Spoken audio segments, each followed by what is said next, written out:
Hi எல்லோரும் எப்படி இருக்கீங்க? நான் வந்து அம்மா வீட்டுக்கு போயிருந்தேன் ஒரு வாரம் கிட்ட. சரி அங்கே கொஞ்சம் வேலை இருந்ததுன்னு போயிருந்தேன். அங்கே வந்து நிலா பார்க்க நல்லா இருந்தது. நான் ஜூம் பண்ணி தான் எடுத்தேன். ஆனால் ஸ்ட்ரெயிட்டா பார்க்குறதுக்கு ஒரு மாதிரி நல்லா க்யூட்டாக இருந்தது. சரி அதை அவங்களோட ஷேர் பண்ணலான்னு எடுத்திருக்கேன். அம்மா வந்து ஒரு நாள் பாட்டி வீட்டுக்கு போனாங்க. அப்போ நான் போட்ட கோலம் தான் அது.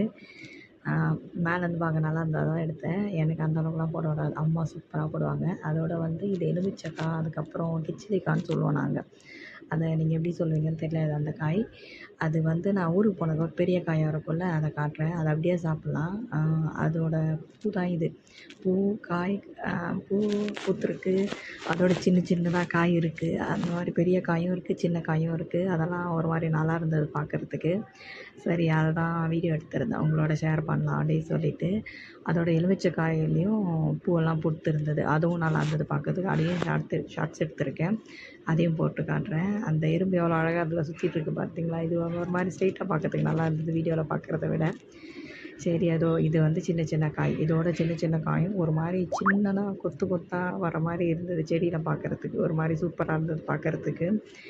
சரி அதோட எலுமிச்சக்காயும் எடுத்திருக்கேன். அது இப்போ வரும் பாருங்கள். இது வந்து எலுமிச்சக்காய் தான்.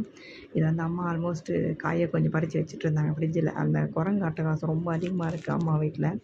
அதனால் அது வந்து சாப்பிட்லாம் கூட பிச்சு பிச்சு போட்டுருது அப்படின்றதுனால அதை அறுத்து வச்சுட்டு இருந்தாங்க. கொஞ்சம் பெருசாக இருக்கிறதெல்லாம் இருந்தது செடியிலே. சரி அதான் அதோட பூவெல்லாம் எடுத்திருந்தேன்.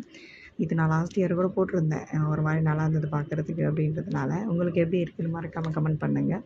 வீடியோ பிடிச்சிருந்தா லைக் பண்ணுங்கள். மறக்காமல் நம்ம சேனல் சப்ஸ்கிரைப் பண்ணுங்கள்.